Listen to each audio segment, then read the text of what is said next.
जो वक्फ बोर्ड लेकर के चिल्ला रहे हैं और उसकी जो कमेटी बनी उसमें हाथापाई भी हो रही है, गाली गलौज भी कर रहे हैं, गाली गलौज भी हो रहा है, गाली गलौज भी कर रहे हैं आपस में, और अध्यक्ष को कई लोगों को सस्पेंड भी करना पड़ा।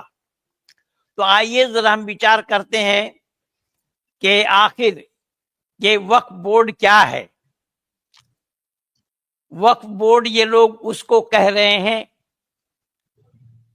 कि हमारे बाप दादाओं ने अल्लाह के नाम जमीन देकर गए। तो जब बाप दादाओं ने अल्लाह के नाम जमीन देकर के गए तो क्या अल्लाह मानव मात्र का है या अल्लाह केवल एक कौम विशेष का है? तो भारत के लोग यहां कश्मकश में पड़े हैं। कुछ लोग कहते हैं जो ईश्वर है वही अल्लाह है, कुछ लोग कहते हैं जो राम है वही अल्लाह है। तो ईश्वर और अल्लाह एक नाम है, लेकिन ये समझने वाली बात है कि ईश्वर और अल्लाह अगर एक है और जमीन दे गए अल्लाह के नाम से, तो उसमें मुसलमानों को छोड़कर और कोई भागीदारी क्यों नहीं? ये सवाल सामने आ रहा है।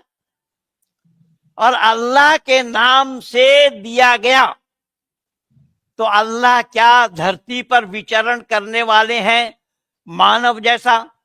कोई मानव जैसा हो तो उसके नाम से दिया जाए, फिर वो बंटवारा करे किसको कितना देना है, किसको कितना पाना है।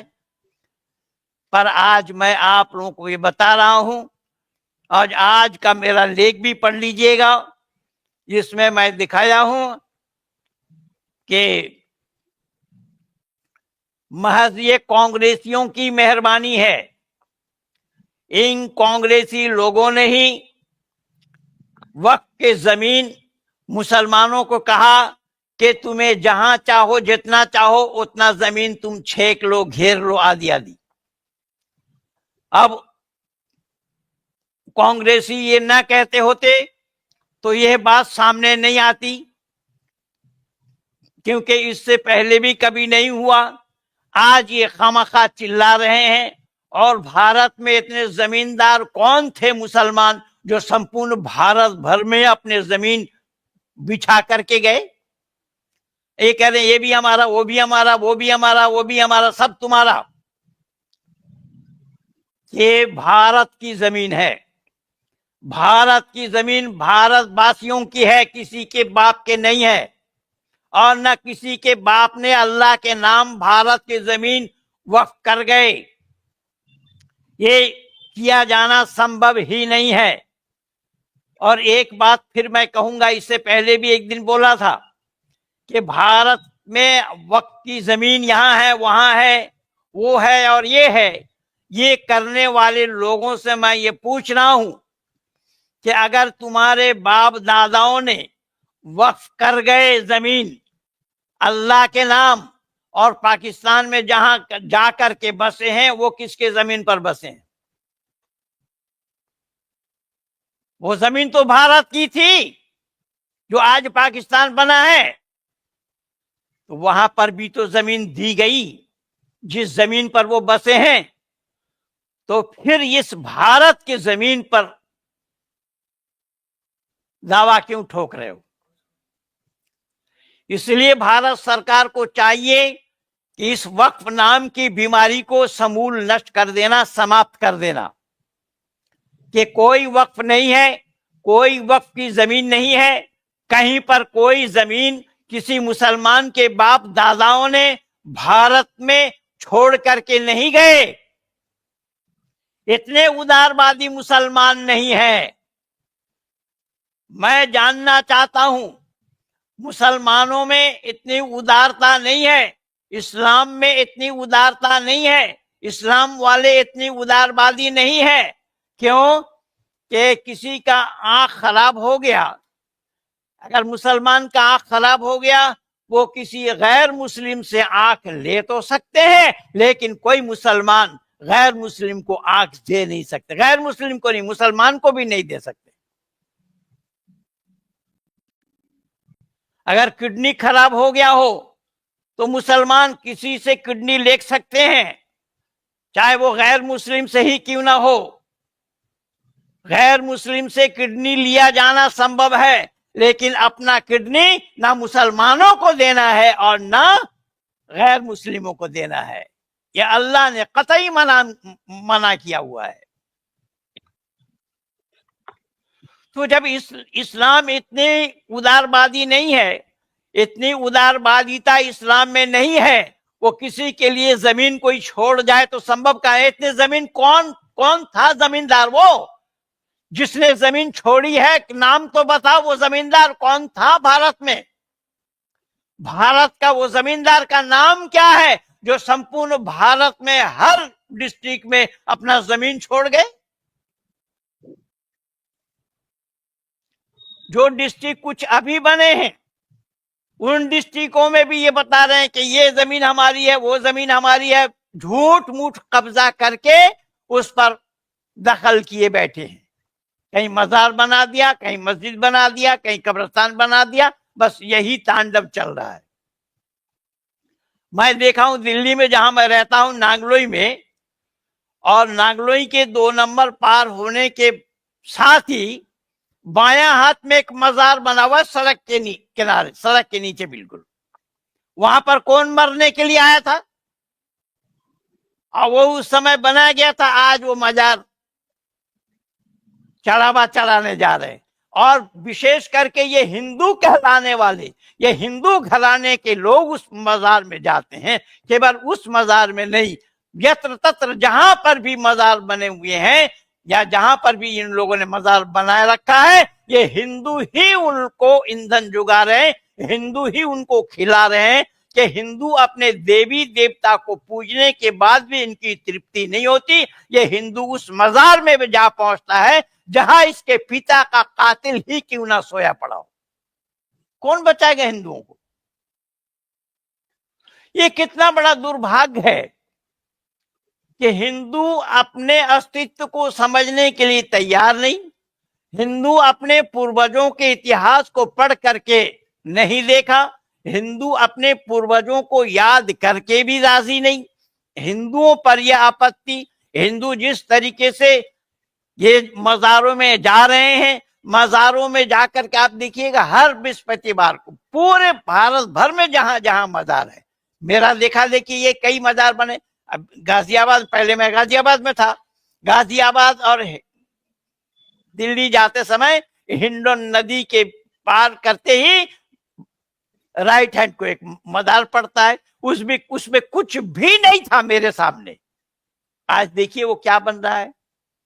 ऐसा ही सब जगह, और उसको बनाने के लिए ये हिंदुओं का ही सारा पैसा लगा हुआ है। ये हिंदू इतने मूर्ख हैं कि अपना पैसा कहां दे रहे हैं इनको खुद को मालूम नहीं, और उस मजार में जा रहे हैं मांगने के लिए। अरे वो देने वाला होता तो भारत भर में, भारतवर्ष में हिंदुओं का कत्लेआम करवाते वो लोग।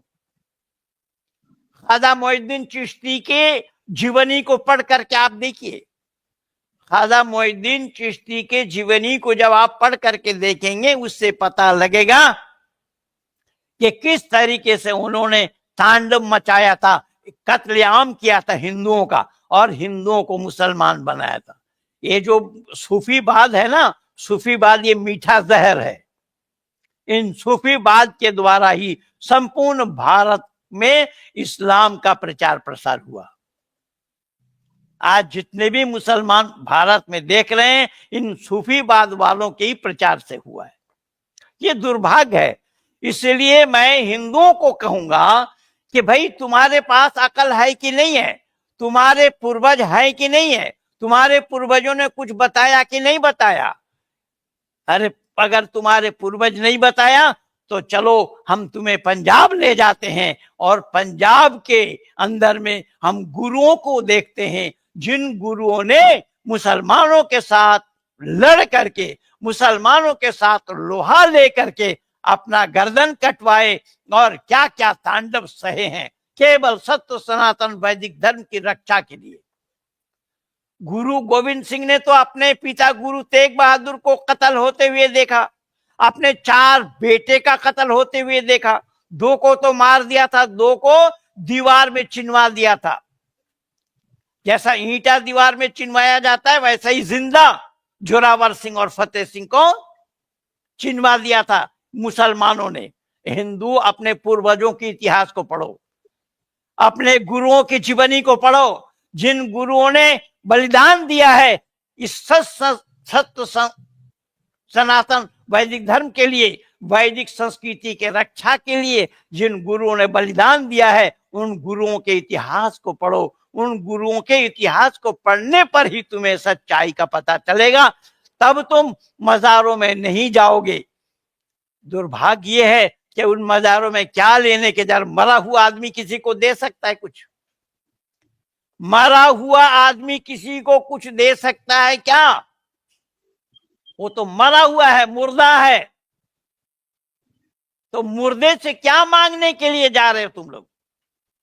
मुर्दे से क्या मांगना चाह रहे हो तुम लोग? कभी विचार करके नहीं देखा। ये तो दुर्भाग्य है भारतवासियों का। इसलिए मैं विशेष करके आज यही बताऊंगा आप लोगों को कि जो वक्फ वक्फ करके ये चिल्ला रहे हैं, ये वक्फ ये बिल्कुल ऑफ कर देना चाहिए। वक्फ नहीं, इस वक्फ को ऑफ कर देना चाहिए,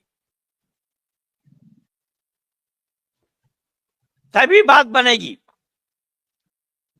आज तक ना खाता ना बही, ये जो कहे वही सही, ये क्यों हो जाएगा? कैसे हो जाएगा? ये जो कहेंगे वही सही क्यों होगा? और उनका बढ़ावा इन्हीं कांग्रेसियों ने दिया है। अभी ये सोनिया और मनमोहन सिंह को, जो मनमोहन सिंह ने भी भारतवर्ष के साथ विश्वासघात किया था, जिस दिन वो मारा मैं उसको श्रद्धांजलि के रूप में 2 शब्द भी नहीं बोला। और मैंने तो ये बोला और कि परमात्मा के पास क्या मुंह दिखा रहे होंगे आज जा करके। परमात्मा जब पूछेंगे कि दिल्ली की कितने जमीन को तुमने वक्फ बोर्ड को दिया है, क्या परमात्मा नहीं पूछेंगे? हिसाब देना नहीं पड़ेगा परमात्मा? वैदिक संस्कृति में तो आया अवश्य में भुक्तव्यम कृतम कर्म शुभाशुभम। सोनिया के साथ मनमोहन सिंह ने जो विश्वासघात किया है सोनिया के साथ मिलकर के, जो सोनिया के लिए तो मैं ये कहूंगा वो तो विदेशी महिला है, उसको क्या मतलब, और ऊपर से ईसाई है, उसको क्या मतलब। पर मनमोहन सिंह तो भारत के हैं और उनके पूर्वजों ने, उनके गुरुओं ने क्या बलिदान दिया था या नहीं? क्या मनमोहन सिंह जी अपने पूर्वजों को इतिहास को पढ़ करके नहीं देखा था क्या? तो ये दुर्भाग्य है, ये बहुत बड़ी गलती हम लोगों से हो रही है। हम लोग सत्य से विमुख होते जा रहे हैं, सत्य को हम लोग अपनाने के लिए प्रयास नहीं कर रहे हैं। जब तक सत्य का धारण नहीं करेंगे, असत्य को त्याग नहीं देंगे, तो हम मानव कहलाने की भी हकदार नहीं बन सकते हैं। ये मैं नहीं कह रहा हूं, ये ऋषिवर देव दयानंद ने ही कहा है। ऋषिवर देव दयानंद ने ही यही उपदेश दिया है, सत्य को धारण करने और असत्य को छोड़ने में सर्वदा उद्यत रहना चाहिए। और दुर्भाग्य क्या है, वो तो मैं आज एक आईपीएस ऑफिसर के वक्तव्य को सुना दिया। वो आकाश को मानने के लिए तैयार नहीं, धरती को मानने के लिए तैयार नहीं, अग्नि को मानने के लिए तैयार नहीं, जल को मानने के लिए तैयार नहीं, वायु को भी मानने के लिए तैयार नहीं। और जिन 5 चीजों से मानव शरीर बना है, इसलिए मैं ऑडियो क्लिप अपना भेजा उनको। जब ये किसी एक पुलिस अफसर ने मुझे भेजा था तो उनको मैंने ये पूछ करके, बोल करके भेजा कि मैं पूछना चाहता हूं कि वो मानव कैसे, केवल इतना ही वो प्रमाण दे दे, वो मानव है इसका प्रमाण उसके पास क्या है? वो क्या क्या बता सकता है मानव होने का? क्या प्रमाण है उसके साथ, उसके पास? वो जरा हमें वही प्रमाण दे। आज 4 दिन हो गया, नहीं आया जवाब, और ना आना संभव है। इसलिए बंधुओं, विडंबना है, हम बहुत मुश्किल में फंसे पड़े हैं। भारतवासियों को, हमारे भारत के बहुसंख्यक वालों को सच्चाई को जानना चाहिए, सच्चाई को अपने जीवन में उतारना चाहिए। तभी हम अपना जीवन को सफल बना पाएंगे या बनाया जाना संभव होगा।